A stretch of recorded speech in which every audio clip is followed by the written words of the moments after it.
Hello, hello, bonjour les graines de joie. Bienvenue dans notre 155e jour de défi Oser être soi, en direct du sud. Vous voyez, il fait beau, des pins parasols. Alors aujourd'hui, j'avais envie d'évoquer deux notions. Voilà, ça m'a été inspiré par un tirage de cartes de ce matin, le tirage de cartes d'Osho que j'aime beaucoup. Et avec la notion d'isolement et de solitude. Et j'avais très envie de revenir là-dessus parce que je trouve que c'est riche d'enseignements, de prise de conscience et de compréhension. Coucou Sylvie et coucou Marie-Jo. Comme quoi l'isolement en fait a quelque chose d'assez, je dirais, négatif. Puisque c'est en somme l'absence de l'autre. Et quand je sens l'absence de l'autre, c'est qu'il y a une certaine souffrance, il y a un manque affectif, il y a quelque chose où on a besoin de l'autre et de l'extérieur pour se remplir. Et là, je me sens isolée car en manque de l'autre. Je pense que voilà, certaines personnes ont dû vivre ça aussi pendant le confinement, se sentir isolées en fait. Et puis, il y a l'autre mot qui est la solitude, qui est plus le plein et la présence à soi, en fait. Et ça, c'est quelque chose que j'ai découvert, ça fait pas si longtemps que ça, hein, ça fait juste quelques années que j'ai découvert le bonheur de la solitude, le bonheur d'être seule, le bonheur de me sentir pleinement remplie, pleinement présente en étant seule et en passant beaucoup de moments en fait seule et dans la solitude. Alors de l'extérieur, ça peut paraître négatif quelque part la solitude, mais c'est comment me connecter finalement à l'intérieur pour laisser émerger ma lumière et permettre à ma lumière de briller de l'intérieur vers l'extérieur finalement. Et j'ai besoin d'aller me ressourcer, j'ai besoin de ces moments finalement de solitude pour me remplir pleinement. Et c'est quelque chose pour moi qui est très très très enrichissant en fait. Et autant il y a quelques années j'avais peur de la solitude, autant aujourd'hui je suis en quête de moments de solitude. Alors après il y a de toute façon de temps en temps aussi une sensation parfois qui remonte d'isolement justement. Et c'est pour ça que j'aime bien faire la différence entre les deux, c'est que à certains moments, voilà, la solitude va être, je dirais, pleine, va être joyeuse, va être vraiment, avoir ce côté, je me remplis de l'intérieur. Et puis à d'autres moments, tac, il y a voilà, des petites blessures qui vont remonter, refaire surface, des petits moments où je vais me sentir un petit peu moins bien avec cette solitude, ça m'arrive encore.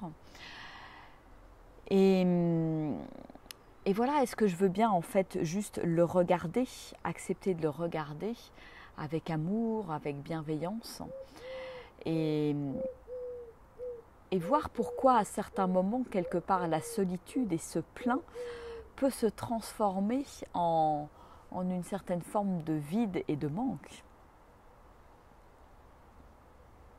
Donc est-ce que je veux bien aller regarder quelque part je dirais cette blessure qui ressurgit de temps en temps, qui s'exprime et qui voilà, qui refait surface.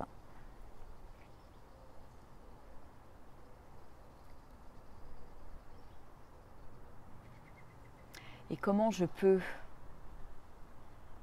vraiment accepter pleinement ces moments, même s'ils ne sont pas forcément des plus agréables à passer et des plus sympathiques, mais c'est vraiment en acceptant et en accueillant ces moments où je me sens isolée finalement que je peux voilà, aussi aller chercher les ressources à l'intérieur de moi et me dire tiens, qu'est-ce que j'ai besoin de changer à l'intérieur de moi pour ne plus sentir, pour ne plus avoir ce sentiment d'isolement finalement. Et puis de toute façon, pour moi, la solution est vraiment d'aller expérimenter cette solitude. Et il n'y a qu'en l'expérimentant, à mon sens, en passant au travers, que je peux vraiment, je dirais, l'apprécier pleinement dans tout ce qu'elle m'apporte, vraiment dans la manière dont ça me nourrit de l'intérieur. Et ça me connecte finalement à cette lumière qui est là, à cet amour qui est là à l'intérieur de moi, et en fait de prendre tout simplement conscience que tout est là à l'intérieur de moi. Donc quand je suis dans un moment où je me sens isolée, en isolement, en manque quelque part de l'autre, voilà, j'accueille, je peux accueillir, voir ce que ça fait à l'intérieur de moi, comment mon corps réagit, comment mon corps me parle, où est-ce que ça se situe ce manque. Et puis peut-être tout simplement apporter plein d'amour à cet endroit dans mon corps, à ces ressentis, et apprendre à me remplir. Apprendre à me remplir vraiment de l'intérieur en fait. Parce que ça reste la seule solution quelque part, et la solution à tous mes maux, à toutes les difficultés que je peux traverser.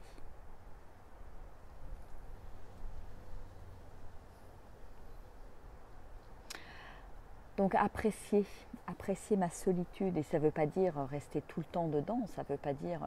Voilà, moi j'alterne entre des moments où j'ai envie de solitude, où j'ai besoin d'être seule, de me ressourcer, et des moments où j'ai envie de partage, j'ai envie de partager avec l'autre, j'ai envie de créer, de co-créer, j'ai envie d'échanger, etc. Donc ça c'est notre nature humaine profonde aussi, d'échange, quelque part de notre côté tribu, notre côté grégaire, notre côté voilà, avoir envie que l'amour circule entre nous. Donc ça c'est génial aussi. Et en même temps, je pense que c'est important de trouver cet équilibre en fait entre le partage, l'échange et le lien avec soi en fait. Qu'il y ait une certaine forme non pas de dépendance, mais d'interdépendance peut-être, avec beaucoup plus, s'autoriser beaucoup plus de liberté, apprécier le vivre seul, le vivre des moments seuls, et enfin en fait tout apprécier, tout englober et trouver cet équilibre. Et c'est vrai que c'est un équilibre moi que j'ai longtemps cherché. Il y a eu toute une phase de ma vie où j'étais plutôt dépendante quelque part des autres, de l'autre, de mes enfants, de mon conjoint, de mes amis, etc., etc. Et je n'osais pas prendre de temps seule. Et quelque part, c'est vraiment voilà, la vie qui m'a amenée à changer, à switcher complètement, et à voir que c'était très nourrissant finalement, ces moments seuls. J'ai appris à les apprécier, parce que j'ai dû y faire face tout simplement, que je les prenais au départ pour des moments vraiment d'isolement ou de manque de l'autre, et j'ai appris à me remplir, et j'ai appris à allumer cette lumière à l'intérieur pour ne plus justement me sentir en manque et dans l'isolement, mais plutôt apprécier cette solitude. Donc ça, c'est pour moi, c'est un vrai cheminement. Ouais, Sylvie nous dit, je reconnais cette solitude comme précieuse.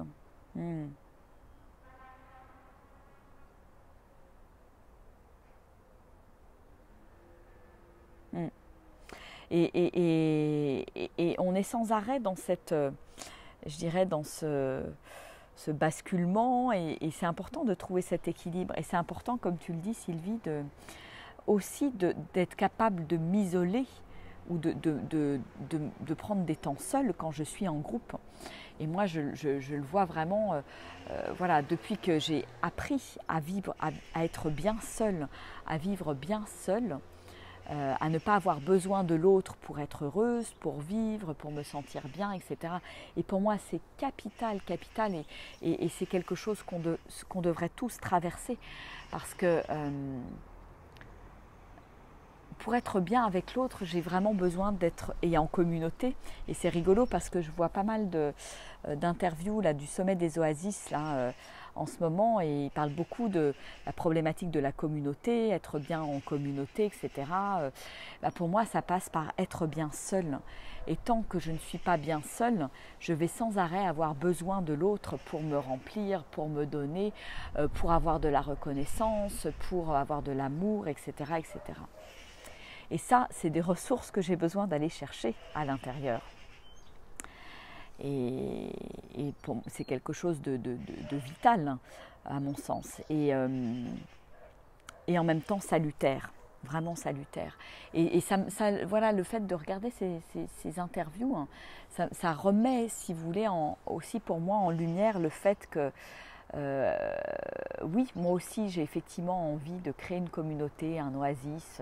Alors je ne sais pas à quelle échéance, mais l'idée est là, le rêve est là, bien présent. Et je me dis que c'est important de se retrouver entre individus, voilà, qui sont pas, voilà, qui ont déjà avancé quelque part, qui sont bien avec eux-mêmes en fait. Et ça, pour moi, c'est le gage de la réussite d'un projet de ce type-là. Parce qu'autrement, c'est la guerre des égos, c'est la guerre de pouvoir, c'est la guerre des gangs, c'est la guerre des blessures, des égos, etc., etc. Donc oui, la vie en communauté n'est pas facile, tout simplement parce que il y a je pense qu'il y a une certaine forme de on compte trop les uns sur les autres pour vivre et être heureux. Et je pense que c'est important de trouver cet équilibre. Bien sûr qu'on a besoin de l'autre pour être heureux, bien sûr que c'est chouette de partager, c'est pas besoin, c'est que c'est chouette en fait de partager des choses avec les autres parce que ça fait vibrer mon cœur tout simplement, parce qu'il y a quelque chose de waouh dans le partage, dans l'échange, dans le ensemble on va plus loin, on peut voilà, mener des projets avec de plus grande envergure, etc., avoir de plus grands rêves. Donc ça c'est super parce qu'on mutualise quelque part nos forces, on mutualise notre puissance d'action, nos envies, etc. Mais à condition d'être bien vraiment dans mes bottes en fait. Et pour moi c'est vraiment ça. Donc c'est aussi pour cette raison que voilà, quand j'ai lancé là il y a quelques jours cet appel aux bâtisseurs du monde de demain, pour moi c'est vraiment bâtir ce nouveau monde, ce nouveau paradigme, ça passe à mon sens en premier lieu par être bien seul, être bien avec moi-même pour pouvoir offrir justement qui je suis au monde, qui je suis à ma communauté, sans avoir besoin de tout ramener à moi par l'ego, par le besoin de reconnaissance, le besoin d'être aimé, la peur de ne pas être aimé, etc., etc., etc. Et donc cet équilibre, j'ai besoin de le trouver finalement à l'intérieur de moi pour pouvoir créer quelque part une communauté autour de moi, une tribu qui soit voilà, sur une belle vibration, qui n'est pas une vibration de manque, mais une vibration de plein finalement. Et que tous ces pleins et toutes ces vibrations magnifiques les unes à côté des autres, eh bien, peuvent à ce moment-là former une palette et une œuvre d'art juste exceptionnelle, juste magnifique, en y incluant aussi, je pense, la nature. Donc voilà, voilà cette envie qui est là et qui est réveillée là par toutes ces interviews là que je regarde et je trouve ça finalement très chouette de parler de ça et que chacun puisse prendre conscience du chemin parcouru, prendre conscience du chemin encore à parcourir dans le mieux vivre ensemble finalement. Parce que je vois beaucoup quelque part d'avenir dans ces communautés qui sont en train de voir le jour. Il y en a de plus en plus, il y a de plus en plus d'envie des gens du vivre ensemble, mais de manière voilà, entre être humain et plus faire humain. Et ça, je crois que c'est vraiment un des profonds changements de la société qui est en train de s'amorcer, qui est vraiment à l'image de ce nouveau paradigme. Et ce nouveau paradigme qui est censé être centré sur vraiment l'être humain et comment je peux être de plus en plus moi-même. Et c'est pour ça que j'en parle dans ce défi Oser être soi.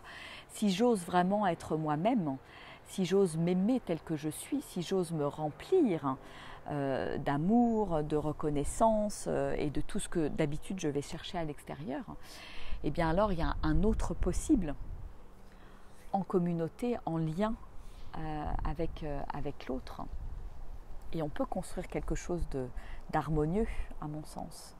Et c'est pas les bisounours non plus, voilà. Mais quand chacun est pleinement soi et pleinement conscient surtout, ben voilà, je peux aussi. Ça ne veut pas dire que la vie est un long fleuve tranquille, des hauts et des bas, des émotions, il y en a, des expériences, voilà, qui me font grandir, il y en a aussi. Mais plus je suis consciente, ben plus ça sera facile quelque part de dépasser tous ces moments potentiellement de tension qui arrivent de toute façon inévitablement voilà, quand on est amené à vivre en communauté. Je pense qu'on l'a tous à un moment donné vécu pendant le confinement où voilà, malgré l'amour qui circule, il y a un moment donné, tac, l'autre il vient réveiller tel ou tel truc à l'intérieur de moi et c'est vraiment comment je le prends. Est-ce que je réagis ou est-ce que je me sens 100% responsable de ce qui se passe à l'intérieur de moi?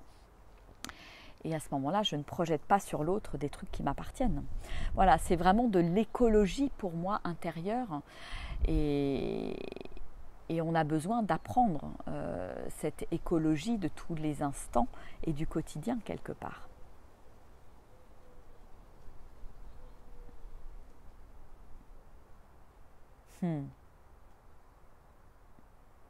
Ouais, on n'a pas appris à vivre en communauté, évidemment. On a appris à vivre en dépendance les uns des autres, tout à fait, Sylvie. On ne nous a pas appris. Et d'ailleurs, dans les interviews du sommet des Oasis, ils partagent effectivement que l'aventure de créer un oasis, c'est un sacré développement personnel et travail sur soi. Alors, j'aime plus trop le mot travail sur soi, mais parce que pour moi, c'est juste enlever toutes les couches, c'est enlever tous les conditionnements, tout ce qui ne nous appartient pas, tout ce qui fait qu'on n'est pas soi-même, justement. Mais c'est un gage, ils en parlent vraiment comme un gage de réussite quelque part cette vie en communauté et que c'est le passage obligé et que voilà, sinon c'est la guerre des égos et la guerre de pouvoir avec des leaders qui leadent le truc mais qui en même temps voilà, n'ont pas peut-être cette sagesse intérieure de tout simplement regarder à l'intérieur d'eux. Enfin, de toute façon, je pense que ça confronte. Dans les communautés, et si c'est si confrontant, à un moment donné, ça peut potentiellement exploser. Et il y a beaucoup de projets qui explosent, il y a beaucoup d'oasis aussi qui ont du mal à perdurer, mais je pense que c'est plus de par la problématique humaine qui est à un moment donné difficile à gérer. Par rapport au rêve, parce que le rêve, il reste là dans la tête des gens. Donc voilà, donc pour moi, cette solitude pleine est vraiment, vraiment quelque chose de capital dans la vie pour me sentir bien, pour me sentir heureuse. Et puis mener à bien mes projets, que ce soit projets de vivre, voilà, comme j'en parle, de vivre en communauté. C'est vraiment une condition sine qua non pour moi, au bonheur. Voilà ce que j'avais envie de partager avec vous aujourd'hui. Ah, comme nous dit Partage Alice, oui, avec la pratique de pleine conscience, oui, qu'on fait depuis déjà 3 semaines là, dans les ateliers pleine conscience, j'apprécie encore davantage d'être seule. Exactement, Alice. C'est on apprécie ce retour à soi parce que on va mettre en lumière plein de petites choses qui sont magiques, qui nous apportent du plaisir, qui nous nourrissent de l'intérieur. Donc exactement, ça permet vraiment d'apprécier cette solitude et ce plein quelque part avec soi-même. Je suis complètement d'accord. Et oui, pas facile, effectivement, l'équilibre. Voilà, les amis, ce que j'avais envie de partager avec vous. Peut-être que ça va vous faire réagir. Comment est-ce que vous vous sentez, vous, avec entre la solitude, l'isolement? Vous vous sentez plutôt, quand vous êtes seul, vous vous sentez plutôt pas bien ou pas? Et moi, je me rappelle, il y a quelques années, les premières fois où je suis partie, j'ai l'image d'un voyage en Grèce où je suis partie toute seule en sac à dos. Et je sentais bien à un certain moment, alors j'étais contente de vivre cette aventure, etc., de me faire plaisir. Et je sentais bien qu'à certains moments, notamment au moment où j'allais, par exemple, manger au restaurant, que je me retrouvais toute seule à ma table de restaurant et que je regardais les gens à côté qui étaient en couple, en famille, etc., etc., je sentais bien qu'il y avait ce côté isolement qui était là à l'intérieur de moi et une certaine souffrance, quelque chose qui est pas cool quelque part à traverser et à vivre. Et aujourd'hui, je dirais ça, voilà, ça m'arrive encore régulièrement de faire des choses seule, d'aller au restaurant seule, de partir en vacances seule, etc. Ce que j'ai fait d'ailleurs dernièrement en partant à Hawaï au mois de décembre l'année dernière. Il y a eu plein de moments où je me suis retrouvée seule et j'ai bien senti le chemin parcouru par rapport à l'époque où je partais en Grèce, là, il y a 6-7 ans. Voilà, je sens vraiment le plein à l'intérieur de moi et il y a quelque chose qui est nourri et qui me fait plus bondir ou souffrir ou comme avant, je dirais. Donc voilà, je vous invite à partager.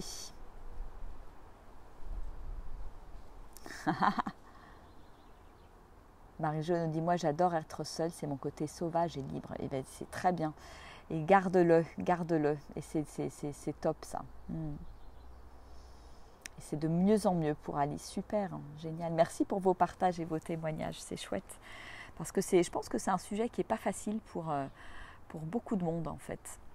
Et je pense que c'est vraiment un passage obligé quelque part dans le développement et dans le fait de se sentir bien avec soi en fait. Et de me permettre de laisser rayonner ma vibration intérieure. Parce qu'il y a plein de choses auxquelles je me connecte quand je suis seule, justement. Il y a plein d'intuitions qui descendent quand je suis seule, parce qu'il n'y a plus, de sollicitations extérieures, il n'y a plus il n'y a plus que soi avec soi, en fait. Voilà. Et oui, c'est une grande liberté d'être seule. Exactement, Sylvie. Je suis complètement d'accord. Et c'est un choix. C'est un choix que je peux faire à tout moment pour me ressourcer. Et c'est important de ne pas en avoir peur. Voilà. Bon, eh bien, je vais vous faire des gros bisous. Moi, je vais aller prendre un petit repas en famille avant d'aller me piquer une nouvelle tête dans la mer Méditerranée. Voilà, profiter un petit peu du soleil, même si la mer est très froide. Mais en même temps, super agréable et super vivifiant. Voilà, je vous fais des gros bisous. Je vous embrasse bien fort. Et je vous dis donc à demain pour une nouvelle vidéo. Au revoir.